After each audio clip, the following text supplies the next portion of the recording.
குருக்ஷேத்திர போர் முடிஞ்சு போச்சு. இரத்த ஆறு ஓடி ஓய்ஞ்சு அந்த நிலமே பிணத்தோட வாடையிலையும் கழுகுகளோட சத்தத்திலையும் ஒரு மாதிரி மரத்து போய் கிடக்கு. ஆனா அங்க ஒரு உயிர் மட்டும் சாக அடிக்கப்படாம தவிச்சுக்கிட்டே இருக்கு. அவன்தான் அஸ்வத்தாமன்.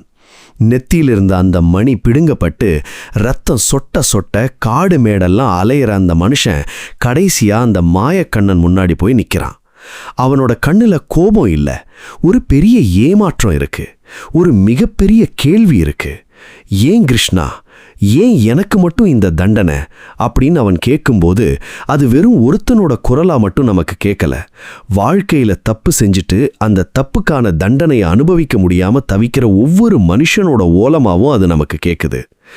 இன்னைக்கு நாம பார்க்க போறது இந்த அஸ்வத்தாமனோட ஆக்ரோஷமான கேள்வியும் அதுக்கு பின்னாடி ஒளிஞ்சிருக்கிற அந்த மகாபாரத ரகசியமும் தான். நீங்க கொஞ்சம் கற்பனை பண்ணி பாருங்களேன். உங்ககிட்ட எல்லாமே இருக்கு. வித்தை இருக்கு, பலம் இருக்கு, குருவோட ஆசி இருக்கு. ஆனா ஒரு சின்ன பதட்டம், ஒரு சின்ன பொறாமை, ஒரு நிமிஷம் நிதானம் தவறுனது உங்க மொத்த வாழ்க்கையையும் எப்படி புரட்டி போடுன்னு அஸ்வத்தாமனை பார்த்தா புரியும். அவன் அர்ஜுனனுக்கு நிகரானவன் தான். ஆனா அவன் நின்ன பக்கம் தப்பா போயிருச்சு. இன்னைக்கு நம்மள பல பேர் அப்படிதானே. திறமை இருக்கு, ஆனா சூழ்நிலைங்கிற பேர்ல தப்பான ஒரு பாதையில நின்னுட்டு அப்புறம் கடவுள் மேல பழிய தூக்கி போடுறோம். அஸ்வத்தாமன் கேட்குறான், கிருஷ்ணா, நீதானே எல்லாத்துக்கும் காரணம். நீ நினைச்சிருந்தா இந்த சண்டையை தடுத்திருக்கலாமே. என் அப்பாவை தப்பான வழியில கொல்ல வச்சியே, அது நியாயமா? என்னோட பிரம்மாஸ்திரம் மட்டும்தான் உனக்கு தப்பா தெரிஞ்சுதா? நீ செஞ்ச மாயங்கள் எல்லாம் தர்மமா? இந்த கேள்விகள் ஒவ்வொன்றும் ஒரு ஈட்டி மாதிரி பாயுது. ஆனா அந்த மாயக்கண்ணன் ஒரு மெல்லிய சிரிப்போட அமைதியா நிக்கிறான். அந்த சிரிப்பு இருக்கே, அது அஸ்வத்தாமனை இன்னும் கோபப்படுத்துது. ஃப்ரெண்ட்ஸ், நீங்களே சொல்லுங்க. நாம கூட சில சமயம் அப்படிதானே நினைக்கிறோம். நான் மட்டும் ஏன் கஷ்டப்படுறேன்? அந்த தப்பை அவன் கூட தான் செஞ்சான், ஆனா அவன் ஜாலியா இருக்கானே அப்படின்னு ஒரு ஒப்பீடு நம்ம மனசுக்குள்ள ஓடிக்கிட்டே இருக்குல்ல. அதுதான் அஸ்வத்தாமனோட மனநிலையும். அவன் கிருஷ்ணர்கிட்ட கேட்கறது வெறும் ஒரு விளக்கம் கிடையாது. அது அவனோட ஆத்மார்த்தமான வேதனை. சாகாத வரத்தை நீ எனக்கு கொடுத்திருக்கலாம், ஆனா சாக முடியாத சாபத்தை ஏன் கொடுத்த? இதுதான் அந்த கேள்வியோட மையப்புள்ளி. இந்த இடத்துல நாம யோசிக்க வேண்டிய ஒரு விஷயம் இருக்கு. அஸ்வத்தாமன் அன்னைக்கு செஞ்சது ஒரு மிகப்பெரிய தப்பு. தூங்குற குழந்தைகளை கொன்னதுக்கு எந்த நியாயமும் சொல்ல முடியாது.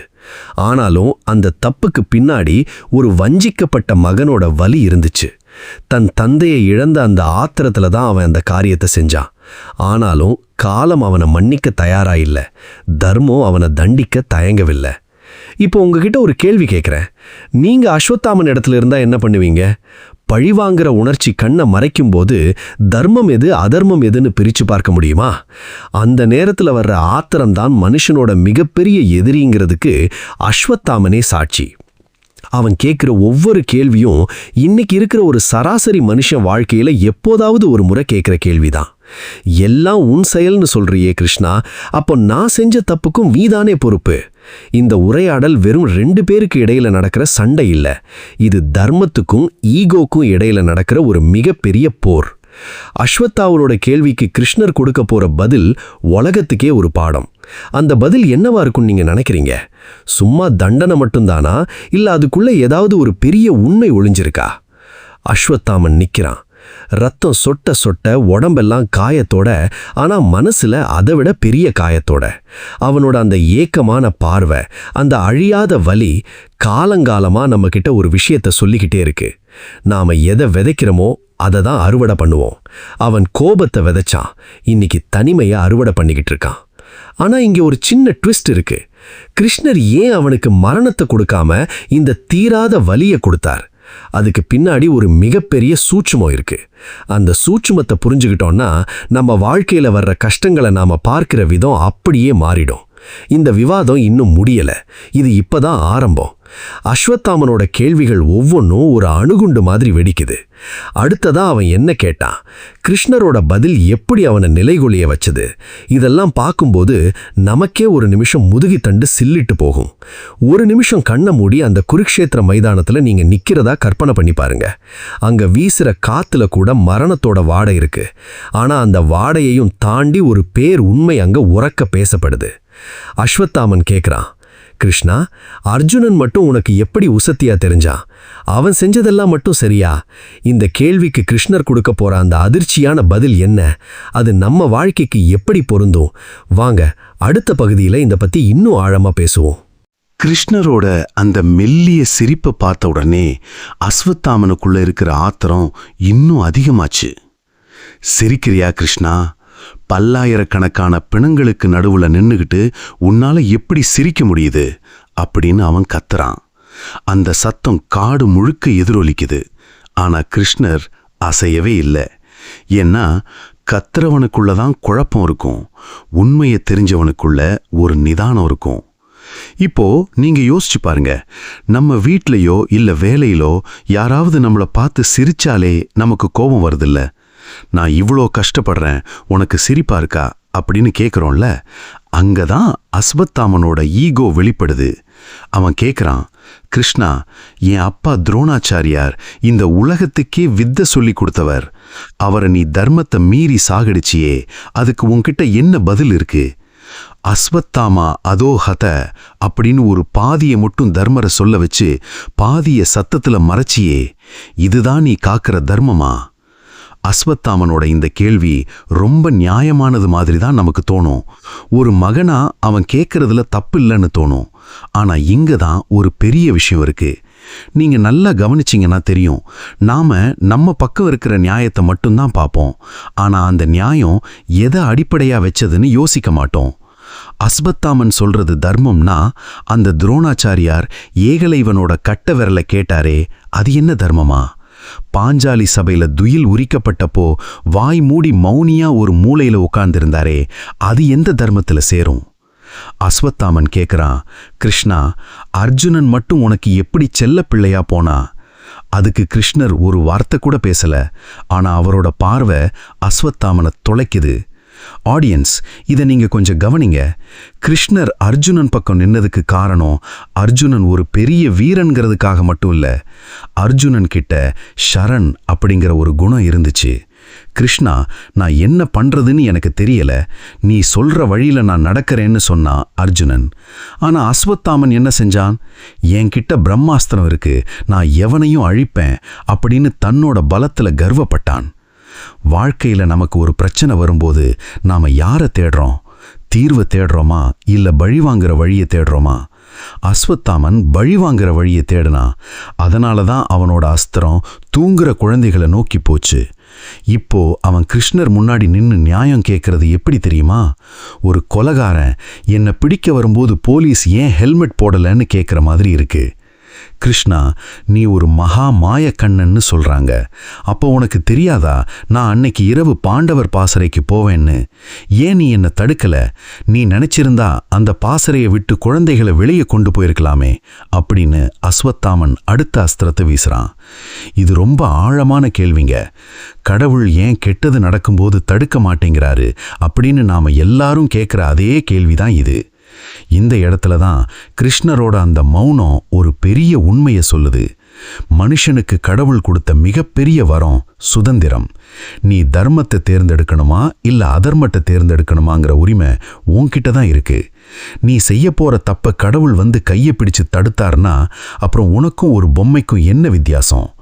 அஸ்வத்தாமனுக்குள்ள இருந்த அந்த இருட்டு அவனை கொலை செய்ய தூண்டுச்சு. அதை தடுக்க கிருஷ்ணர் வரல. ஏன்னா அஸ்வத்தாமன் அந்த தப்பை செஞ்சு அதோட விளைவை அனுபவிக்கணும்னு காலம் தீர்மானிச்சிருந்தது. நீங்க வாழ்க்கையில தோத்து போய் நிக்கும்போது ஏன் சாமி எனக்கு மட்டும் இப்படி பண்றன்னு கேட்பீங்க. ஆனா அந்த தோல்விக்கு முன்னாடி நீங்க எடுத்த முடிவுகள் எப்படி இருந்ததுன்னு யோசிச்சு பார்த்திருக்கீங்களா? நீங்க தப்பான வழியை தேர்ந்தெடுக்கும் போது உங்க மனசாட்சி ஒரு நிமிஷம் உங்களை தடுத்திருக்கும். அந்த மனசாட்சி தான் கிருஷ்ணரோட குரல். அன்னைக்கு அஸ்வத்தாமனுக்குள்ளேயும் அந்த மனசாட்சி கத்தி இருக்கும், வேண்டாம் அஸ்வத்தாமா, தூங்குறவங்களை கொல்லாதேன்னு. ஆனா அவனோட ஈகோ அந்த சத்தத்தை அமுக்கிடுச்சு. இப்போ அஸ்வத்தாமன் கேட்கிறான், தப்பு பண்ணவன் தண்டனை அனுபவிக்கணும்னு சொல்றியே கிருஷ்ணா, அப்போ இந்த சகுனிக்கும் துரியோதனனுக்கும் நீ கொடுத்த தண்டனையை விட எனக்கு கொடுத்த தண்டனையே இவ்வளவு கொடுமையானது. அவனுக்குள்ள ஒரு பெரிய ஆதங்கம். ஆமாங்க, சாவுங்கிறது ஒரு தண்டனையே கிடையாது. செத்து போயிட்டா எல்லாம் முடிஞ்சு போயிடும். ஆனா சாகாம உடம்பெல்லாம் அழுகி யாராலையும் நேசிக்கப்படாம காலங்காலமா அலைஞ்சு திரியறது இருக்கே, அதுதான் நரகம். அஸ்வத்தாமன் கேட்கிற ஒவ்வொரு கேள்வியும் நம்மளோட ஆழ் மனசுல இருக்கிற குற்ற உணர்வோட பிரதிபலிப்பு தான். நாம செஞ்ச தப்புகளை நியாயப்படுத்துறதுக்காக நாம எவ்வளவு தூரம் போவோம், மற்றவங்க மேல பழிய போடுறதுக்காக எவ்வளவு காரணங்களை அடுக்குவோம். அஸ்வத்தாமன் இப்போ கிருஷ்ணரை ஒரு அநியாயக்காரனா சித்தரிக்க முயற்சி பண்றான். ஆனா அவனோட அந்த முயற்சியிலேயே ஒரு பெரிய தோல்வி இருக்கு. கிருஷ்ணர் மெதுவா வாயை திறக்கிறார். அவரோட முதல் வார்த்தைக்காக அந்த காத்தே அமைதியா காத்துக்கிட்டு இருக்கு. அஸ்வத்தாமனோட ஆவேசம் எல்லாம் அந்த ஒரு வார்த்தையில அடங்கிடுமா, இல்ல அவன் இன்னும் சீருவானா? நீங்க கொஞ்சம் யோசிச்சு பாருங்க. ஒருத்தன் உங்களை ரொம்ப கஷ்டப்படுத்துறான்னு வச்சுப்போம். நீங்க அவங்கள கொல்லணும்னு நினைப்பீங்களா, இல்ல அவங்க வாழ்நாள் முழுக்க கஷ்டப்படணும்னு நினைப்பீங்களா? அஸ்வத்தாமனுக்கு கிருஷ்ணர் கொடுத்தது 2வது வகை. அது ஏன்? அவனோட தப்பு அவ்வளோ பெரியதா? பாண்டவர்களும் தான் நிறைய தப்பு பண்ணாங்க, அவங்களுக்கு ஏன் இந்த தண்டனை இல்லை? இந்த பாரபட்சத்தை தான் அஸ்வத்தாமன் எதிர்க்கிறான். அவனோட அந்த ஏக்கமான குரல் கேக்குது, நான் ஒரு பிராமணன் கிருஷ்ணா, நான் ஒரு வீரன், என்னை இப்படி ஒரு பிச்சைக்காரனை விட மோசமா மாத்திட்டியே, உனக்கு மனசாட்சியே இல்லையா? இந்த வார்த்தைகளுக்கு கிருஷ்ணர் கொடுக்க போற அந்த அதிரடி விளக்கம் அஸ்வத்தாமனை மட்டும் இல்ல, நம்மளையும் அப்படியே உலுக்கி போடும். ஏன்னா தண்டனைங்கிறது ஒருத்தனை அழிக்கிறதுக்காக மட்டும் இல்ல, அவன் மூலமா இந்த உலகம் ஒரு பாடத்தை கத்துக்கணுங்கிறதுக்காகவும் தான். அஸ்வத்தாமன் மூலமா இந்த உலகம் என்ன கத்துக்கிட்டது? அவன் ஏன் இன்னும் அலைஞ்சிக்கிட்டு இருக்கான்? கிருஷ்ணரோட பதில்ல ஒரு பெரிய மேஜிக் ஒளிஞ்சிருக்கு. அந்த மேஜிக் என்னன்னு அடுத்த பார்ட்ல பார்ப்போம். கிருஷ்ணர் மெதுவா அஸ்வத்தாமனை நோக்கி ஒரு அடி எடுத்து வைக்கிறாரு. அந்த நடையில ஒரு நிதானம் இருக்கு. ஆனா அஸ்வத்தாமனோட உடம்பு நடுங்குது. அஸ்வத்தாமா, நீ நியாயம் கேட்குற, ஆனா நீ பேசுறதுல நியாயமே இல்லையேப்பா அப்படின்னு அந்த மாயக்கண்ணன் சொல்லும்போது அஸ்வத்தாமன் அப்படியே ஸ்தம்பிச்சு நிற்கிறான். ஏன் கிருஷ்ணா, நான் கேட்கறதுல என்ன தப்பு? ஒரு மகனா என் அப்பாவோட சாவுக்கு பழி வாங்கினது தப்பா அப்படின்னு திரும்பவும் அதே கேள்வியை கேட்குறான். ஃப்ரெண்ட்ஸ், இதை கவனிச்சிங்களா? நாம எல்லாரும் பண்ற ஒரு பெரிய தப்பு இதுதான். நாம செய்யற தப்புக்கு ஒரு சென்டிமெண்ட் காரணத்தை வச்சு அதை நியாயப்படுத்துவோம். நான் பொய் சொன்னேன், ஆனா அது என் குடும்பத்துக்காக, இல்லைன்னா நான் அவனை ஏமாத்தினேன், ஏன்னா அவன் முன்னாடி என்னை அசிங்கப்படுத்தினான். அஸ்வத்தாமன் பண்றதும் அதுதான். அவன் பழி வாங்கிறது அப்படிங்கிற ஒரு கொடூரமான செயலுக்கு தந்தை பாசம் அப்படிங்கிற ஒரு புனிதமான போர்வையை போர்த்துறான். கிருஷ்ணர் சிரிச்சுக்கிட்டே கேட்குறாரு, உன் அப்பா மேல பாசம் இருந்துச்சு சரின்னு வச்சுப்போம், ஆனா அந்த பாசத்துக்கும் பாண்டவர்களோட குழந்தைகளுக்கும் என்னப்பா சம்பந்தம்? அந்த சின்னஞ்சிறு பிள்ளைகள் உனக்கு என்ன துரோகம் செஞ்சாங்க? அவங்க உன் அப்பாவை கொல்லலையே, அவங்க ஆயுதம் ஏந்தி உன் கூட சண்டை போடலையே, தூங்கிட்டு இருந்த அந்த பிஞ்சுகளோட கழுத்தை அறுக்கும்போது உன் மனசுல இருந்த அந்த மகத்தான தந்தை பாசம் எங்க போச்சு? இந்த கேள்வி இருக்கே, இது அஸ்வத்தாமனோட தொண்டைய அடைக்குது. அவனால பதில் சொல்ல முடியல. ஏன்னா ஆத்திரத்துல அறிவு வேலை செய்யாதுன்னு சொல்லுவாங்க. ஆனா அஸ்வத்தாமன் விஷயத்துல ஆத்திரத்துல அவனோட மனுஷத்தன்மையே செத்து போயிருச்சு. நாம கூட கோபத்துல மத்தவங்கள வார்த்தையால காயப்படுத்துறோம்ல, அப்புறம் கோபத்துல பேசிட்டேன்னு ஒரு வார்த்தையை சொல்லி தப்பிச்சுக்க பார்ப்போம். ஆனா அந்த வார்த்தை ஏற்படுத்தின ரணம் ஆறாதுல்ல. அஸ்வத்தாமன் செஞ்சது வெறும் வார்த்தை காயம் இல்ல, அது ஒரு தலைமுறையையே அழிச்ச ஒரு பாவம். கிருஷ்ணா, பாண்டவர்களும் தான் பீஷ்மரை அம்பு படுக்கையில படுக்க வச்சாங்க, சிகண்டிய முன்னாடி நிறுத்தி நியாயத்தை மீறினாங்க, அவங்களுக்கு ஏன் நீ வக்காலத்து வாங்குற அப்படின்னு அஸ்வத்தாமன் அடுத்ததா ஒரு குற்றச்சாட்டை வைக்கிறான். கிருஷ்ணர் இப்போ ரொம்ப சீரியஸா மாறுறாரு. அவரோட குரல்ல ஒரு கம்பீரம் வருது. அஸ்வத்தாமா, நல்லா கேட்டுக்கோ, போர்னு வந்துட்டா அங்க சில தர்ம சங்கடங்கள் இருக்கும். ஆனா தர்மம் ஜெயிக்கணும்னா சில சமயம் கசப்பான முடிவுகள் எடுத்துதான் ஆகணும். பாண்டவர்கள் செஞ்ச தப்புகள் எல்லாம் ஒரு இலக்க நோக்கி இருந்துச்சு, ஆனா நீ செஞ்சது வெறும் ஒரு வெளியாட்டம், அதுல எந்த தர்மமும் இல்ல. போர் முடிஞ்சதுக்கு அப்புறம், எல்லாரும் ஆயுதத்தை கீழே போட்டதுக்கு அப்புறம் இருட்டுல போய் நீ செஞ்ச அந்த காரியம் இருக்கே, அதுக்கு பேரு வீரமே கிடையாது, அது வெறும் கோழத்தனம். இந்த வார்த்தை அஸ்வத்தாமனை சுட்டு பொசுக்குது. என்ன கோழன்னு சொல்றியா? நான் துரோணரின் மகன் அப்படின்னு கத்துறான். அஸ்வத்தாமன் அசையாம நிக்கிறாரு. நீ யாரோட மகன்கிறது முக்கியம் இல்ல, நீ என்ன காரியம் செஞ்சேங்கிறது தான் முக்கியம். உன் நெத்தியில இருக்கிற அந்த மணியை பிடுங்கினது அர்ஜுனனோ இல்ல பீமனோ கிடையாது, நீ செஞ்ச அந்த அதர்மம் தான் உன் கவரத்தை பிடுங்கி எறிஞ்சது. இப்போ நீங்க யோசிச்சு பாருங்க, நாம எப்பவுமே நம்மளோட பேக்ரவுண்டை பத்தி பேசிட்டு இருப்போம். எங்க தாத்தா அப்படி, எங்க அப்பன் இப்படின்னு பெருமை பேசிப்போம். ஆனா நம்ம செயல் தப்பா இருந்தா அந்த பரம்பரை பெருமை நமக்கு ஒரு பலத்தையும் கொடுக்காது. அஸ்வத்தாமன் அந்த கர்வத்துல தான் இருந்தான். தனக்கு சாவு கிடையாது, தான் ஒரு பெரிய வித்தக்காரன்னு நினைச்சான். ஆனா கடவுள் அவனுக்கு மரணத்தை விட மோசமான ஒரு நிலையை கொடுத்தாரு. கிருஷ்ணா, என்னை ஏன் சாகடிக்கல?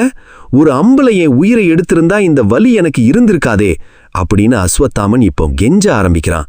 அவனோட அந்த வீரம் மறைஞ்சு ஒரு சாதாரண மனுஷனோட பலவீனம் அங்க தெரியுது. கிருஷ்ணர் சொல்றாரு, உன்னை சாகடிச்சா நீ செஞ்ச பாவம் அத்தோட முடிஞ்சிடும். ஆனா நீ செஞ்சது சாதாரண தப்பில்ல, ஒரு வம்சத்தையே அழிக்க நினைச்சவன் நீ. உத்தரையோட கருவுல இருந்த குழந்தைய, அதாவது பரீட்சித்த, பிரம்மாஸ்திரம் விட்டு அழிக்க நினைச்ச உனக்கு மரணம்ங்கிறது ஒரு பெரிய கிஃப்ட் மாதிரி ஆயிடும். அதனாலதான் நீ சாகாம இந்த பூலோகத்துல அலைஞ்சு திரிஞ்சுகிட்டே இருக்கணும். உன் உடம்புல இருந்து வர்ற அந்த ரத்தமும் சீழும் நாற்றமும் உனக்கு ஒவ்வொரு நிமிஷமும் நீ செஞ்ச தப்ப ஞாபகப்படுத்திக்கிட்டே இருக்கும். இந்த இடத்துல ஒரு பெரிய தத்துவம் இருக்கு. தண்டனைங்கிறது பழிவாங்கிறதுக்காக இல்ல, அது ஒரு செல்ஃப் ரியலைசேஷன், அதாவது சுய உணர்தலுக்காக. அஸ்வத்தாமன் ஒவ்வொரு தடவை தன்னோட காயத்தை பார்க்கும்போது தான் செஞ்ச அந்த அநியாயம் அவன் கண்ணு முன்னாடி வந்து நிக்கணும். அந்த குற்ற உணர்விலேயே அவன் பல 1000 வருஷம் வாழணும். இதுதான் காலத்தோட கணக்கு. ஃப்ரெண்ட்ஸ், நாம கூட பல சமயம் மற்றவங்களுக்கு கெடுதல் பண்ணிட்டு யாரும் பார்க்கல, தப்பிச்சிட்டோன்னு நினைப்போம். ஆனா காலம் எல்லாத்தையும் கவனிச்சுக்கிட்டு தான் இருக்கு. அந்த கர்மா நம்மளை விடாது. அஸ்வத்தாமன் ஒரு பாடம். அதிகாரமும் அறிவும் மட்டும் இருந்தா போதாது, அது கூட அறம், அதாவது எத்திக்ஸ் இருக்கணும். அந்த அறம் இல்லாத அறிவு ஒரு கொடூரமான ஆயுதமா மாறிடும். அஸ்வத்தாமன் கிருஷ்ணரை பார்த்து கேட்கிறான், என்னைக்காவது எனக்கு விடிவு காலம் உண்டா? நான் இப்படியே தான் அலையணுமா? கிருஷ்ணர் மெதுவா அந்த இடத்தை விட்டு நகர ஆரம்பிக்கிறாரு. அவரோட காலடியோட சத்தம் அந்த அமைதியில ரொம்ப தெளிவா கேக்குது. உன் காலத்துல நீ செஞ்ச தப்புக்கு நீயே தான் பரிகாரம் தேடிக்கணும். காலம் பதில் சொல்லும். இப்போ அஸ்வத்தாமன் தனியா நிக்கிறான். அவனோட கேள்விகளுக்கு பதில் கிடைச்சிருச்சா, இல்ல அந்த பதில்கள் அவனை இன்னும் குழப்பத்துல ஆழ்த்திருச்சா? அவன் இனிமே என்ன பண்ணுவான்? அவனோட அடுத்த பயணம் எங்க? இந்த மகாபாரத போர் முடிஞ்சிட்டாலும் அஸ்வத்தாமனோட தனிப்பட்ட போர் இப்பதான் ஆரம்பிக்குது. அவன் மனசுல எரியிற அந்த தீ அவனோட உடம்புல இருக்கிற காயத்தை விட அதிகமா வலிக்குது. கிருஷ்ணர் சொன்ன அந்த காலம் அவனுக்கு எப்போ விடிவு தரும்? அந்த ரகசியத்தை நோக்கி அவன் நகர ஆரம்பிக்கிறான். அவனோட அந்த பயணத்துல இன்னும் எத்தனை கசப்பான உண்மைகள் இருக்கு? வாங்க அடுத்த பகுதியில் பார்ப்போம்.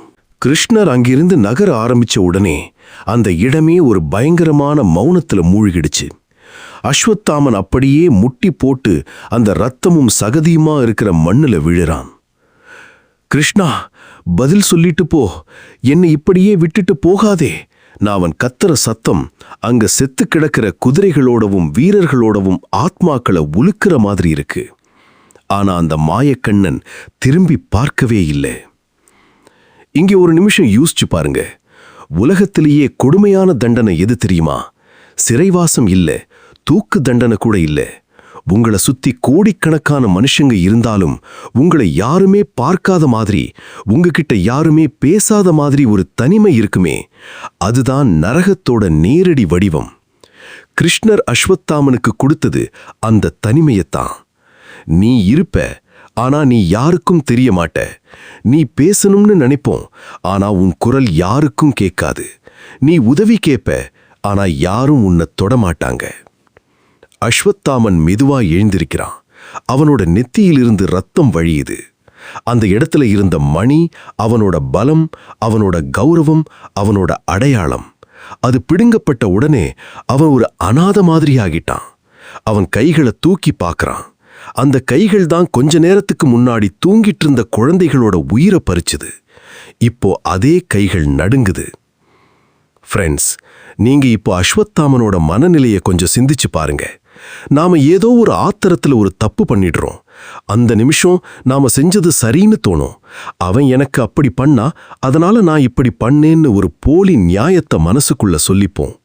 ஆனா அந்த ஆத்திரம் வடிஞ்சதுக்கு அப்புறம் தனிமையில உட்காரும்போது அந்த தப்பு நம்மள போட்டு பிடிக்கும் பாருங்க, அதுதான் அஸ்வத்தாமனோட நிலைமை. அவனோட மூளை இப்போ அவன்கிட்ட பேச ஆரம்பிக்குது. நீ ஒரு வீரன் தானே, நீ ஏன் இருட்டுல போய் தாக்குனே? நீ ஒரு பிராமணன் தானே, நீ ஏன் கருவுல இருந்த குழந்தையை அழிக்க அம்பு விட்ட? அஸ்வத்தாமன் காட்டை நோக்கி நடக்கிறான். அவனுக்கு முன்னாடி ஒரு குளம் தெரியுது. தாகம் தாங்க முடியாம தண்ணி குடிக்க போறான். ஆனா அவன் தண்ணிய தொட்ட உடனே அந்த தண்ணி ரத்தமா மாறுற மாதிரி அவனுக்கு தோணுது. அவன் முகம் குளத்துல தெரியுது. அது அவனோட முகமே இல்ல, அது ஏதோ ஒரு பிசாசோட முகம் மாதிரி விகாரமா இருக்கு. கிருஷ்ணர் கொடுத்த சாபம் அப்படி. அவனோட உடம்புல இருந்து ஒரு விதமான நாற்றம் வீச ஆரம்பிக்குது. அந்த நாற்றம் அவனாலேயே தாங்க முடியல. அப்படின்னா மத்த மனுஷங்க எப்படி அவனை பக்கத்துல சேர்ப்பாங்க? ஏன் கிருஷ்ணா, ஏன்? இந்த ஒரு கேள்வி மட்டும்தான் அவன்கிட்ட மிச்சம் இருக்கு. ஆனா இப்போ அவனுக்குள்ள இருந்து ஒரு பதில் வருது. ஏன்னா நீ அதிகாரத்தை மதிக்கல, நீ உயிரை மதிக்கல. உன்கிட்ட இருந்த அஸ்திரங்கள் உனக்கு அகங்காரத்தை கொடுத்துச்சு, ஆனா அன்பை கொடுக்கல. அஸ்வத்தாமன் யோசிக்கிறான். அவன்கிட்ட இருந்த பிரம்மாஸ்திரம் உலகத்தையே அழிக்கக்கூடியது. ஆனா அந்த அஸ்திரத்தை எப்படி திரும்ப பெறணும்னு அவனுக்கு தெரியல. இன்னைக்கு நம்ம நிலைமையும் இதுதான். நம்ம கிட்ட போன் இருக்கு, இன்டர்நெட் இருக்கு, டெக்னாலஜி இருக்கு. இதெல்லாம் ஒரு விதமான அஸ்திரம் தான். ஆனா இதை எப்படி நல்ல விஷயத்துக்கு பயன்படுத்தணும்னு தெரியாம சமூக வலைதளங்கள்ல மத்தவங்களை கிண்டல் பண்றதுக்கும் வதந்திகளை பரப்புறதுக்கும் பயன்படுத்தி கடைசியில நாமளே அந்த இருட்டுக்குள்ள சிக்கிக்கிறோம்ல. அஸ்வத்தாமன் அந்த தொழில்நுட்பத்தை, அதாவது ஆயுத கலைய தப்பா பயன்படுத்தின ஒரு மிகப்பெரிய மேதாவி. ஆமா, அவன் மேதாவிதான், ஆனா அறம் இல்லாத மேதாவி. அவன் காடுகளுக்குள்ள அலையறான். பல வருஷங்கள் ஓடுது. கலிகாலம் பிறக்குது. உலகம் மாறுது. மக்கள் புது புது துணிகளை போடுறாங்க, புது புது மொழிகளை பேசுறாங்க. ஆனா அஸ்வத்தாமன் மட்டும் அதே கிழிஞ்ச ஆடையோட, அதே ஆறாத காயத்தோட, அதே ரத்தம் வடிகிற நெத்தியோட அலைஞ்சுக்கிட்டே இருக்கான். அவனுக்கு பசிக்குது, ஆனா சாவு வரல. அவனுக்கு வலிக்குது, ஆனா மயக்கம் வரல. அவன் தூங்கணும்னு நினைக்கிறான், ஆனா அந்த பிஞ்சு குழந்தைங்களோட அழுகுரல் அவன் காதுல கேட்டுக்கிட்டே இருக்கு. நீங்க இப்ப கேட்கலாம், கடவுள் இவ்வளோ கொடூரமானவரா? ஒருத்தன் செஞ்ச தப்புக்கு இத்தனை 1000 வருஷம் தண்டனையா அப்படின்னு. ஆனா இது கடவுள் கொடுத்த தண்டனை இல்லைங்க. இது அஸ்வத்தாமன் அவனுக்கவனே தேடிக்கிட்ட ஒரு நிலை. கிருஷ்ணர் வெறும் ஒரு கண்ணாடியைத்தான் அவன் முன்னாடி காட்டுறாரு. நீ என்ன செஞ்சியோ அதுதான் நீ என்று சொல்றாரு. அஸ்வத்தாமன் ஒரு கட்டத்துல ஒரு மலை குகையில உட்கார்ந்து அழுகிறான். அந்த அழுகையில ஒரு ஆழமான அர்த்தம் இருக்கு. அவன் இப்போ கிருஷ்ணரை திட்டல, அவன் தன்னைத்தானே வெறுக்க ஆரம்பிக்கிறான். நான் ஏன் அன்னைக்கு அந்த பாசறைக்கு போனேன்? நான் ஏன் அந்த கத்தியை எடுத்தேன்? இந்த சுய வெறுப்பு இருக்கே, இதுதான் மாற்றத்தோட முதல் படி. அஸ்வத்தாமனுக்குள்ள ஒரு மாற்றம் மெதுவா ஆரம்பிக்குது. ஆனா அந்த மாற்றம் முழுமையடைய இன்னும் காலம் தேவைப்படுது. ஏப்பா, நம்ம வாழ்க்கையில கூட நாம நிறைய காயங்களை சுமந்துகிட்டு இருக்கோம். சில காயங்கள் மத்தவங்க கொடுத்தது, ஆனா பல காயங்கள் நாமளே ஏற்படுத்திக்கிட்டது. அந்த காயங்களுக்கு நாம மருந்து போடுறத விட அந்த காயம் ஏன் வந்துச்சுன்னு யோசிச்சாலே பாதி வலி குறைஞ்சிடும். அஸ்வத்தாமனோட காயம் ஏன் ஆறமாட்டேங்குது தெரியுமா? ஏன்னா அவன் செஞ்ச தப்புக்கான பரிகாரம் இன்னும் முடியல. அவன் அந்த மலை உச்சியில நின்னு வானத்தை பார்க்கறான். அங்க ஒரு நட்சத்திரம் ஜொலிக்குது. அவனுக்கு ஏதோ ஒரு நம்பிக்கை வருது. கிருஷ்ணா, நீ எங்க இருந்தாலும் சரி, என்னை கவனிச்சுக்கிட்டு தான் இருப்பேன்னு எனக்கு தெரியும். எனக்கு மன்னிப்பு வேணாம், ஆனா நான் எதற்காக வாழறேங்கிற அந்த நோக்கத்தையாவது எனக்கு சொல்லு நான் அவன் கேட்கறான். அடுத்த நிமிஷம் அவனோட காதுல ஒரு விசித்திரமான சத்தம் கேக்குது. அது ஒரு மந்திரம் மாதிரி இருக்கு. அந்த மந்திரம் அவனுக்குள்ள என்ன மாற்றத்தை ஏற்படுத்த போகுது? ஒரு அதர்மவாதி எப்படி ஒரு யோகியா மாற முடியும்? அஸ்வத்தாமனோட இந்த நீண்ட பயணம் அவனை எங்க கொண்டு போய் நிறுத்த போகுது? வாங்க, அடுத்த பாட்டுல அந்த ரகசியத்தை உடைப்போம். அஸ்வத்தாமன் வெறும் ஒரு வில்வித்தைக்காரன் மட்டுமில்ல, அவன் நமக்கான ஒரு எச்சரிக்கை மணி. அந்த மணி என்ன சொல்லுதுன்னு பாப்போம். காலம் அப்படியே ஓடுதுப்பா. 1 வருஷம் இல்ல, 10 வருஷம் இல்ல, 100 வருஷம் இல்ல, ஆயிரக்கணக்கான வருஷங்கள் உருண்டோடி போச்சு. மகாபாரத போர் முடிஞ்சு அந்த இடமே தடம் தெரியாம போயிருச்சு. பாண்டவர்கள் போயிட்டாங்க, கௌரவர்கள் போயிட்டாங்க, அந்த மாயக்கண்ணனும் தன் அவதாரத்தை முடிச்சிட்டு கிளம்பிட்டான். ஆனா அஸ்வத்தாமன் மட்டும் அப்படியே இருக்கான். அவனோட உடம்புல இருக்கிற அந்த ரத்தம் இன்னமும் காயல, அந்த நாற்றம் இன்னும் குறையல. ஃப்ரெண்ட்ஸ், நீங்க இப்ப யோசிச்சு பாருங்க. நாம ஒரு தலைவலி வந்தாலே ஒரு நாள் முழுக்க அப்செட் ஆயிடுறோம். ஒரு சின்ன மனக்கஷ்டம் வந்தா ஏண்டா வாழறோன்னு விரக்தி ஆயிடுறோம். ஆனா அஸ்வத்தாமனோட நிலையை யோசிச்சு பாருங்க. அவனுக்கு முடிவே இல்லை. அவனுக்கு முன்னாடி தலைமுறை தலைமுறையா மனுஷங்க வர்றாங்க, வாழறாங்க, செத்து போறாங்க. ஆனா இவன் மட்டும் ஒரு மௌன சாட்சியா நின்னுகிட்டு இருக்கான். இந்த இடத்துல அஸ்வத்தாமனுக்குள்ள ஒரு பெரிய ஞானம் பிறக்குது. அது என்ன தெரியுமா? இந்த உலகத்துல எதுவுமே நிலையானது கிடையாது. ஆனா நாம செய்யற வினைகள் மட்டும் நம்மளை விடாது. அஸ்வத்தாமன் இப்போ ஒரு அடர்ந்த காட்டுக்குள்ள இருக்கிற ஒரு பழைய சிவன் கோயில்ல உட்கார்ந்துருக்கான். அவன் இப்ப முன்ன மாதிரி யாரையும் பார்த்து கத்துறதில்ல, யாரையும் பழி வாங்கணும்னு துடிக்கிறதில்ல. அவனோட அந்த ஆக்ரோஷம் எல்லாம் மெதுவா அடங்கி போச்சு. கிருஷ்ணா, நீ சொன்னது சரிதான். மரணத்தை விட கொடுமையானது இந்த வாழும் மரணம்தான் அப்படின்னு அவன் மனசுக்குள்ள பேசிக்கிறான். எப்பா, நம்ம வாழ்க்கையில கூட பாருங்களேன், நாம எப்ப ஒரு விஷயத்தை ஆழமா உணர்வோம், நமக்கு ஒரு அடி விழும்போதுதான். அஸ்வத்தாமனுக்கு விழுந்த அடி அவனோட ஆன்மாவையே உலுக்கிடுச்சு. அவன் அந்த கோயில்ல உட்கார்ந்திருக்கும்போது ஒரு குட்டி பையன் அங்க வர்றான். அந்த பையன் இவனை பார்த்து பயப்படல. அந்த பையனோட கையில ஒரு சின்ன பிடி சாதம் இருக்கு. அவன் அதை அஸ்வத்தாமன் முன்னாடி வைக்கிறான். அஸ்வத்தாமனோட கண்ணுல இருந்து தார தாரையா கண்ணீர் கொட்டுது.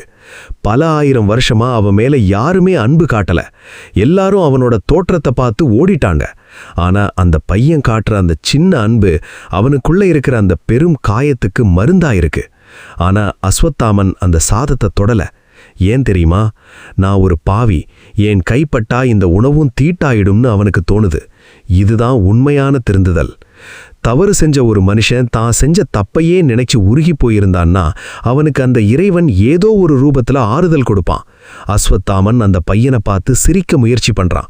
ஆனா அவனோட முகம் விகாரமா இருக்கிறதால அந்த சிரிப்பு ஒரு பயங்கரமான முகபாவமா தெரியுது. அந்த பையன் பயந்து ஓடிடுறான். அஸ்வத்தாமன் திரும்பவும் தனிமையில நிக்கிறான். இப்போ அவனுக்கு ஒரு விஷயம் புரியுது. தண்டனைங்கிறது வெளியிலிருந்து வர்றதில்ல, அது நமக்குள்ளேருந்து வர்றது. அஸ்வத்தாமன் இப்போ ஒரு முடிவுக்கு வர்றான். அவன் சிவபெருமானை நோக்கி தவம் இருக்க ஆரம்பிக்கிறான். அவன் கேட்கறது முக்தியோ இல்ல வரமோ கிடையாது. அவன் கேட்கறது மன்னிப்பு. ஆனா அந்த மன்னிப்பு அவ்வளவு சீக்கிரம் கிடைச்சிடுமா? இன்னைக்கு நம்ம சமுதாயத்துல பாருங்களேன், தப்பு செஞ்சவங்க உடனே சாரி சொல்லிட்டு தப்பிச்சுக்க பாக்குறாங்க. ஆனா அஸ்வத்தாமன் அப்படி பண்ணல. அவன் ஒரு நிமிஷமும் தன் தப்ப அனுபவிக்கிறான். அந்த பிரம்மாஸ்திரத்தை அவன் ஏவுனப்போ இருந்த அந்த கர்வம் இப்போ துளியும் இல்லை. அறிவு இருந்தா மட்டும் போதாதுப்பா, அந்த அறிவை ஆள்றதுக்கு ஒரு நல்ல இதயம் வேணுங்கிறத அஸ்வத்தாமன் இந்த தனிமையில தான் கத்துக்கிட்டான். ஃப்ரெண்ட்ஸ், உங்ககிட்ட ஒரு கேள்வி கேட்குறேன். நீங்க எப்போதாவது உங்களோட தப்ப மற்றவங்க மேல பழிய போடாம முழு மனசோட ஏத்துக்கிட்டு இருக்கீங்களா? அஸ்வத்தாமன் இப்போ அதை தான் பண்றான். கிருஷ்ணன் என்னை சபிக்கல, என் தர்மந்தான் என்னை சபிச்சிருக்குன்னு அவன் புரிஞ்சுக்கிறான். அந்த கணம் அவனோட மனசுல ஒரு பெரிய பாரம் குறையுது. ஆனா அந்த நெத்தியில இருக்கிற காயம் இன்னும் ஆறல. அது ஏன் ஆறல? ஏன்னா காலத்தோட கணக்கு இன்னும் முடியல. அஸ்வத்தாமன் இன்னும் ஒரு முக்கியமான வேலையை செய்ய வேண்டியிருக்கு. கலிகாலத்தோட இறுதியில வரப்போற அந்த கல்கி அவதாரத்துக்காக அவன் காத்துக்கிட்டு இருக்கணும். அவர்தான் இவனுக்கு ஒரு விமோசனம் கொடுக்க முடியும்னு ஒரு வாக்கு இருக்கு. இந்த நீண்ட காத்திருப்பு இருக்கே, அதுதான் உலகத்திலேயே பெரிய தவம். அஸ்வத்தாமன் இப்போ ஒரு யோகியா மாற ஆரம்பிக்கிறான். அவனோட உடம்பு அழுகி இருக்கலாம், ஆனா அவனோட ஆன்மா இப்ப சுத்தமாக ஆரம்பிச்சிருக்கு. அவன் இப்போ ஒரு வில் வீரன் இல்ல, அவன் காலத்தோட ஒரு எச்சரிக்கை. அதிகாரமும் ஆத்திரமும் சேர்ந்தா அது ஒரு அழிவத்தான் தரும்னு சொல்ல வர்ற ஒரு சாட்சி அவன். அவன் அந்த மலை குகைக்குள்ள உட்கார்ந்து மந்திரங்களை உச்சரிக்கிறான். அவனோட மந்திரம் இப்போ ஒருத்தரை அழிக்கிறதுக்காக இல்ல, தன்னைத்தானே சுத்தப்படுத்திக்கிறதுக்காக. அஸ்வத்தாமனோட இந்த தவம் அடுத்தடுத்த கட்டங்களுக்கு எப்படி போகுது? அந்த கல்கி அவதாரத்தை அவன் எப்படி எதிர்கொள்ள போறான்? கிருஷ்ணரோட அந்த மௌனமான ஆசி அவனுக்கு கிடைச்சதா? அடுத்த பார்ட்ல அஸ்வத்தாமனோட ஆன்மீக பயணத்தோட உச்சத்தை பார்ப்போம். ஒரு கொடூரமான வில்லன் எப்படி ஒரு சிரஞ்சீவி முனிவரா மாற முயற்சி பண்றான்னு பார்க்கும்போது உங்களுக்கே ஒரு பெரிய இன்ஸ்பிரேஷன் கிடைக்கும்.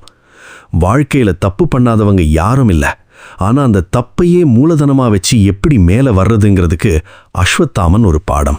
அடுத்த பகுதியில் சந்திப்போம். அஸ்வத்தாமனோட அந்த ரகசிய தேடல் இன்னும் தொடருது. காலம் அப்படியே கரைஞ்சு ஓடிக்கிட்டே இருக்குப்பா. அஸ்வத்தாமன் அந்த அடர்ந்த கானகத்துல ஒரு நிமிஷம் கூட கண்ணை மூடாம தவம் செஞ்சுக்கிட்டு இருக்கான். இப்ப அவனோட தவம் முன்ன மாதிரி எனக்கு இது வேணும் அது வேணும்னு கேட்கிற தவம் கிடையாது. இது ஒரு விதமான மௌன போராட்டம். அவனோட நெத்தியில அந்த காயம் இன்னும் இருக்கு. ஆனா இப்போ அந்த வலியையும் தாண்டி ஒரு பெரிய அமைதி அவனுக்குள்ள வந்துருச்சு. ஃப்ரெண்ட்ஸ், நீங்க இப்போ ஒன்று கவனிக்கணும். ஒரு மனுஷனுக்கு எப்போ உண்மையான ஞானம் பிறக்கும் தெரியுமா? தன் தப்ப ஒத்துக்கிட்டு அதுக்கான தண்டனைய மனப்பூர்வமா ஏத்துக்கிற அந்த நிமிஷம்தான். அஸ்வத்தாமன் இப்போ அந்த நிலைமையில தான் இருக்கான். அவன் முன்னாடி வந்து நின்ன அந்த கிருஷ்ணர் இப்போ அவனுக்கு ஒரு எதிரியா தெரியல, ஒரு குருவா தெரியறாரு. கிருஷ்ணா, நீ எனக்கு கொடுத்தது சாபம் இல்ல, அது எனக்கான பாடம் அப்படின்னு அவன் மனசுக்குள்ளே பேசிக்கிறான். அவன் அந்த மலை குகையில உட்கார்ந்திருக்கும்போது ஒரு நாள் திடீர்னு ஒரு பெரிய வெளிச்சம் தெரியுது. அந்த வெளிச்சத்துக்கு நடுவுல ஒரு உருவம் தெரியுது. அது யாருன்னு நினைக்கிறீங்க? அது வேற யாரும் இல்ல, அவரோட அப்பா துரோணாச்சாரியாரோட ஆத்மா மாதிரி அவனுக்கு ஒரு பிம்பம் தெரியுது. அஸ்வத்தாமன் அப்படியே கதறி அழுறான். அப்பா, நான் செஞ்சது தப்புப்பா, உங்க பேரை நான் கெடுத்துட்டேன், ஒரு போர் வீரனா நான் தோத்துட்டேன்னு அவன் கதறான். ஆனா அந்த பிம்பம் ஒண்ணுமே பேசல. அது ஒரு நிழல் மாதிரி மறைஞ்சு போகுது. இங்கதான் ஒரு பெரிய தத்துவம் இருக்கு. நாம செஞ்ச தப்புக்கு மத்தவங்க கிட்ட மன்னிப்பு கேட்கறத விட நம்ம மனசாட்சி முன்னாடி நாம சுத்தமாகணும். அஸ்வத்தாமன் இப்போ அதைத்தான் முயற்சி பண்றான். அவனோட உடம்புல இருக்கிற அந்த நாற்றம் இப்போ மெதுவா குறைய ஆரம்பிக்குது. எப்போ தெரியுமா? அவனுக்குள்ள இருக்கிற அந்த பழிவாங்கிற உணர்ச்சி எப்போ செத்து போச்சோ அப்பவே அவனோட உடம்புலையும் மாற்றம் தெரியுது. ஏப்பா, நம்ம வாழ்க்கையில கூட பாருங்களேன், நாம ஒருத்தர் மேல கோபமா இருக்கும்போது நம்ம முகம் ஒரு மாதிரி கடுகடுன்னு இருக்கும்ல. அந்த கோபம் நம்ம ரத்தத்தை கொதிக்க வைக்கும், நம்ம நிம்மதியை கெடுக்கும். அஸ்வத்தாமன் பல 1000 வருஷமா அந்த கோபத்தை சுமந்துட்டு இருந்தான். அதனாலதான் அவனோட காயமும் ஆறாம இருந்துச்சு. இப்போ அவன் எல்லாத்தையும் விட்டுட்டான். எல்லாமே உன் செயல்னு அந்த மாயக்கண்ணன் பாதத்துல சரணாகதி அடைஞ்சிட்டான். இப்போ உலகம் ரொம்ப மாறி போச்சு, கலி முத்தி போச்சு. மனுஷங்க ஒருத்தரை அடிச்சிக்கிறாங்க, அன்பு இல்ல, அறம் இல்ல. அஸ்வத்தாமன் இதையெல்லாம் ஒரு மலையிலிருந்து வேடிக்கை பார்க்கறான்.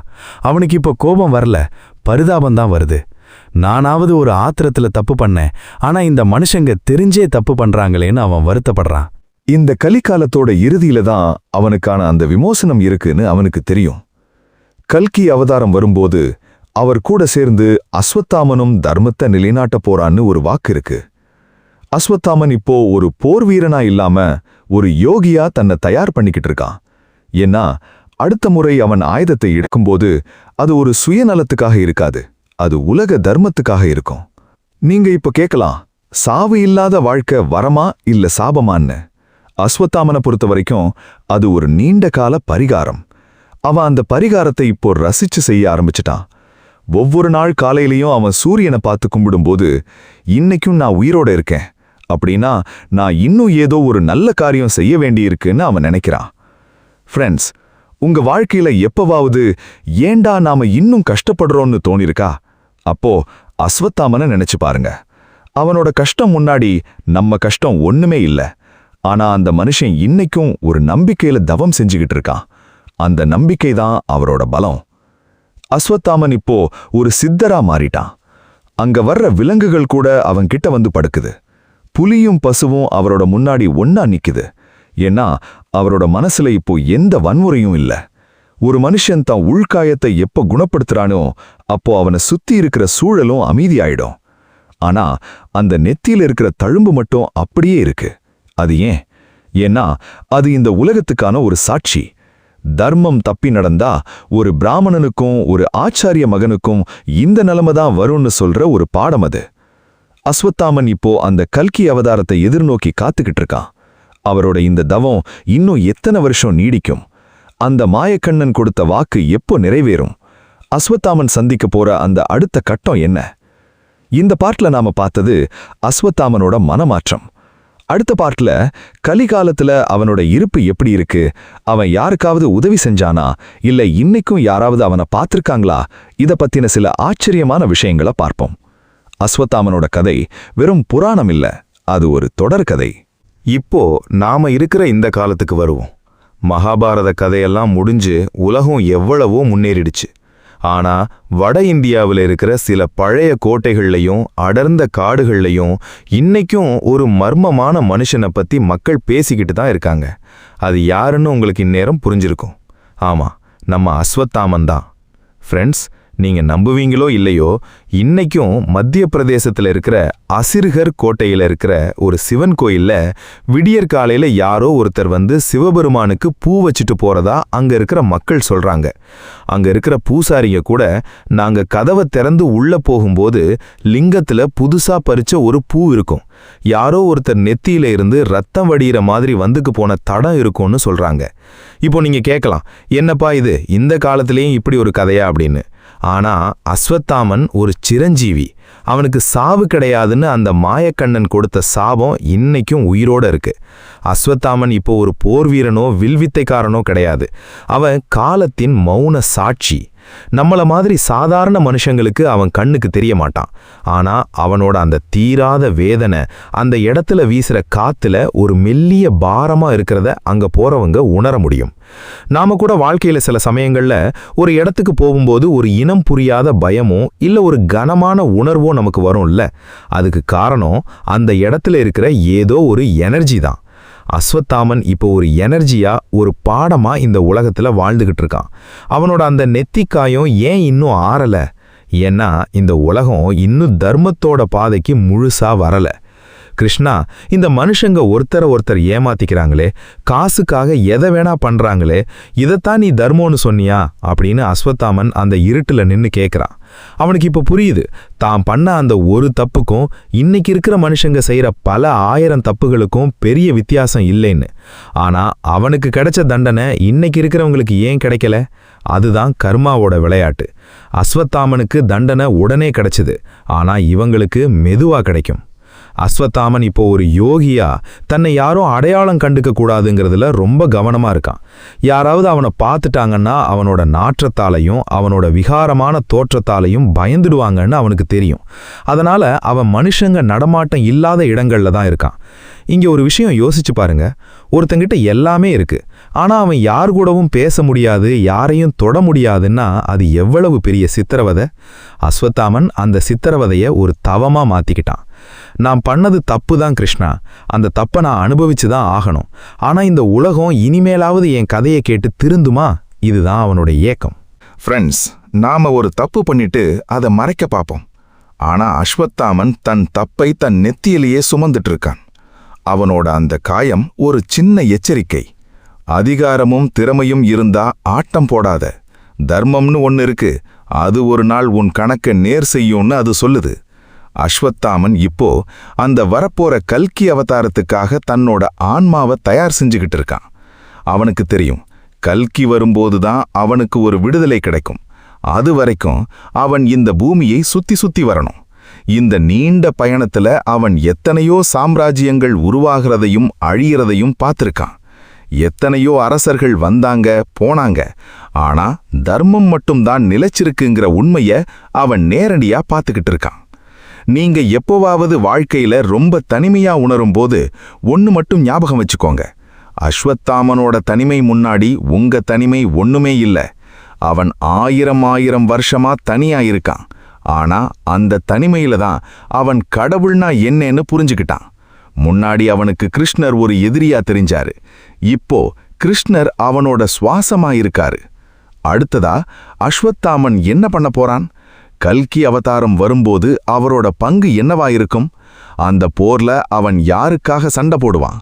இது வெறும் ஒரு பழைய புராண கதை கிடையாதுப்பா. இது நம்ம வாழ்க்கையோட, நம்ம கர்மாவோட ஒரு நேரடி தொடர்பு. அஸ்வத்தாமனோட இந்த காத்திருப்புல ஒரு பெரிய ரகசியம் ஒளிஞ்சிருக்கு. அந்த ரகசியம் அடுத்த பாட்டுல வெளிப்படும். ஒரு கொடூரமான குற்றவாளி எப்படி ஒரு மகாமுனிவரா மாற முடியும்? அந்த மாற்றத்துக்கு பின்னாடி இருக்கிற அந்த ஆன்மீக ரகசியம் என்ன? வாங்க அடுத்த பகுதியில இன்னும் ஆழமா பேசுவோம். கலிகாலம் அதோட உச்சத்துக்கு வந்துருச்சு. மனுஷங்க ஒருத்தர் மதிக்கிறதே கிடையாது. பெத்தவங்க மேல பாசம் இல்ல, பக்கத்து வீட்டுக்காரன் மேல அக்கறை இல்ல, பணம் தான் எல்லாமே அப்படின்னு உலகம் ஒரு மாதிரி பைத்தியம் பிடிச்சு ஓடிக்கிட்டு இருக்கு. இந்த மொத்த கூத்தையும் ஒரு உயரமான மலையிலிருந்து அஸ்வத்தாமன் பார்த்துக்கிட்டு இருக்கான். அவனோட அந்த நெத்தி காயம் இப்போ திடீர்னு துடிக்க ஆரம்பிக்குது. பல 1000 வருஷமா ஆறாத அந்த வலி இப்போ ஏதோ ஒரு மாற்றத்தை உணர்த்துது. கிருஷ்ணா, நீ சொன்ன அந்த நேரம் வந்துருச்சா அப்படின்னு அஸ்வத்தாமன் வானத்தை பார்த்து கேட்குறான். அப்போ ஆகாயத்துல ஒரு மின்னல் வெட்டுது. அவனோட காதுல அந்த பழைய பாஞ்சஜன்ய சத்தத்தோட எதிரொலி கேட்குற மாதிரி இருக்கு. ஃப்ரெண்ட்ஸ், இது நீங்க கொஞ்சம் கவனிங்க. ஒரு மனுஷன் தான் தப்புக்காக பல யுகங்களா தவம் இருக்கும்போது அவனோட உள்ளுணர்வு ரொம்ப கூர்மையாயிடும். அஸ்வத்தாமனுக்கு இப்ப புரியுது, இதோ அந்த விடியல் வரப்போகுதுன்னு. உலகத்தோட அதர்மம் தாங்க முடியாம பூமி மாதா கதற அந்த சத்தம் அஸ்வத்தாமனுக்கு மட்டும் கேக்குது. ஏன்னா அவன் இந்த பூமியோட அத்தனை துயரங்களையும் நேரடியா பார்த்தவன். ஒரு காலத்துல அவன் அதர்மத்துக்காக நின்னான். ஆனா இப்போ தர்மத்தை நிலைநாட்ட போற அந்த கல்கி அவதாரத்துக்காக அவன் காத்துக்கிட்டு இருக்கான். அஸ்வத்தாமன் இப்போ ஒரு பழைய பிராமண வேஷத்துல சம்பலா கிராமத்தை நோக்கி நடக்க ஆரம்பிக்கிறான். அவனோட அந்த நாற்றம் மறைஞ்சிடுச்சு. ஆனா அந்த வடு மட்டும் ஒரு சாட்சியா அப்படியே இருக்கு. அவன் போற வழியில ஒரு தாகம் எடுத்த மனுஷனை பார்க்கறான். அவன் ஒரு கிளாஸ் தண்ணி கூட இல்லாம தவிச்சுக்கிட்டு இருக்கான். அஸ்வத்தாமன் தன் கைகளால அந்த பாழைக்குள்ள இருந்து தண்ணியை வரவழைச்சு கொடுக்கறான். அந்த மனுஷன் அஸ்வத்தாமனை ஒரு கடவுளா பார்க்கறான். ஆனா அஸ்வத்தாமன் மனசுக்குள்ள சிரிச்சுக்கிறான். நான் கடவுள் இல்லப்பா, கடவுள்கிட்ட அடி வாங்கின ஒரு பாவி.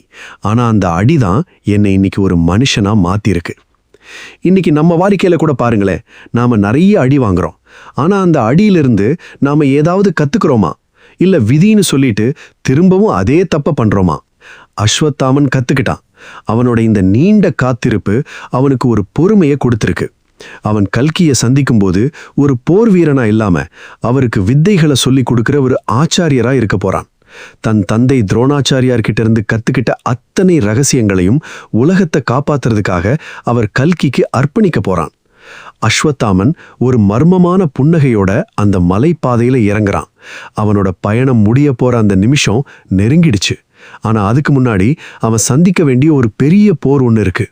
அது வெளியில நடக்கிற போர் இல்ல, அவனுக்குள்ளேயே இத்தனை வருஷமா ஓடிக்கிட்டு இருந்த அந்த குற்ற உணர்வு போர். இதோ சம்பலா கிராமத்துல அந்த அதிசயம் நடக்குது. கல்கி அவதாரம் நிகழ்ந்துடுச்சு. ஒரு வெண்குதிரையில கையில் சுடர்விடும் வாளோட அந்த திருமால் இறங்கி வர்றாரு. அஸ்வத்தாமன் தூரத்துல இருந்து அதை பார்க்கறான். அவரோட கண்ணுல இருந்து தாரை தாரையா கண்ணீர் கொட்டுது. பல 1000 வருஷமா அந்த மாயக்கண்ணனை பார்க்கணும்னு ஏங்கின அவனோட தாகம் இப்போ தீருது. அவன் ஓடிப்போய் அந்த பாதத்துல விழுறான். கிருஷ்ணா, பிரபு, என்ன மன்னிச்சிட்டியா அப்படின்னு அவன் கதறான்.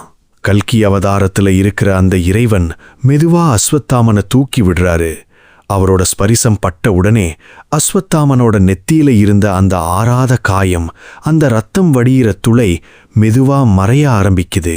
அத்தனை வருஷ வலி, அத்தனை வருஷ அவமானம், அத்தனை வருஷ தனிமை எல்லாம் அந்த ஒரு வினாடியில காத்துல கரைஞ்சு போகுது.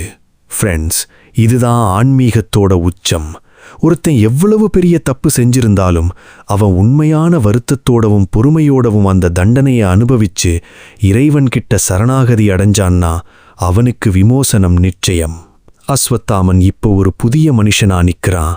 அவரோட தோற்றம் இப்போ ஒரு தேஜஸோட ஜொலிக்குது. கல்கி பகவான் அஸ்வத்தாமனை பார்த்து சொல்றாரு, அஸ்வத்தாமா, உன் தவம் முடிஞ்சது. நீ கத்துக்கிட்ட வித்தைகளை இப்போ உலக தர்மத்தை காக்க பயன்படுத்து. அந்த போர்ல அஸ்வத்தாமன் ஒரு மிகப்பெரிய சக்தியா செயல்படுறான்.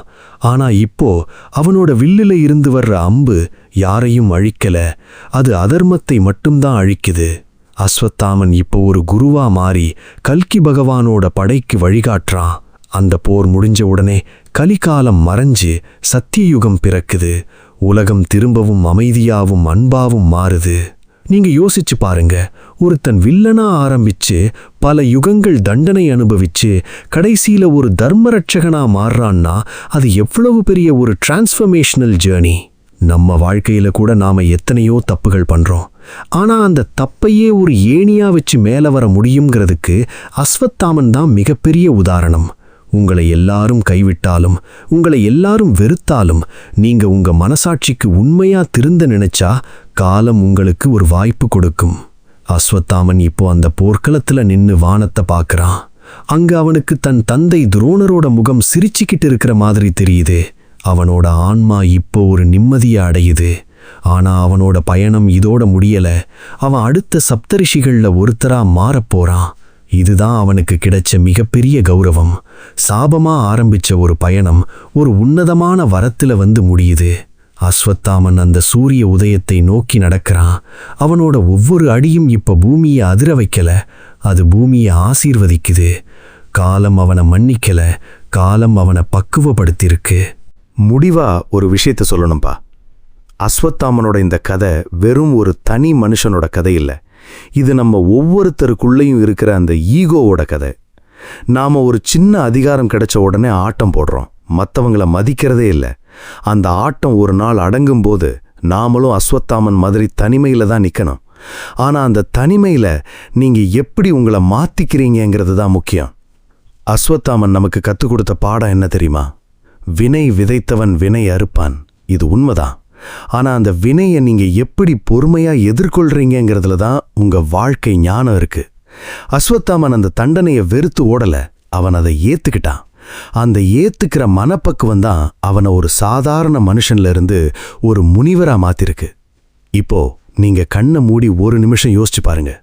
உங்க வாழ்க்கையில நீங்க சுமந்துகிட்டு இருக்கிற அந்த ஆறாத காயம் எது? அது ஒரு துரோகமா இருக்கலாம், ஒரு தோல்வியா இருக்கலாம், இல்ல நீங்க செஞ்ச ஏதோ ஒரு தப்பா இருக்கலாம். அந்த காயத்தை நினைச்சு வருத்தப்பட்டுக்கிட்டே இருக்காதீங்க. அஸ்வத்தாமன் மாதிரி அந்த காயத்தை ஒரு தவமா மாத்துங்க. காலம் ஒரு நாள் உங்க நெத்தியில இருக்கிற அந்த வலியையும் நீக்கும், அந்த தழும்பையும் போக்கும். வாழ்க்கைங்கிறது ஒரு வட்டம் இல்லப்பா, அது ஒரு சுருள். நாம ஒரு இடத்துல தப்பு பண்ணா அதே இடத்துக்கு திரும்ப வந்து அந்த தப்பை சரி பண்ண ஒரு வாய்ப்பு கிடைக்கும்.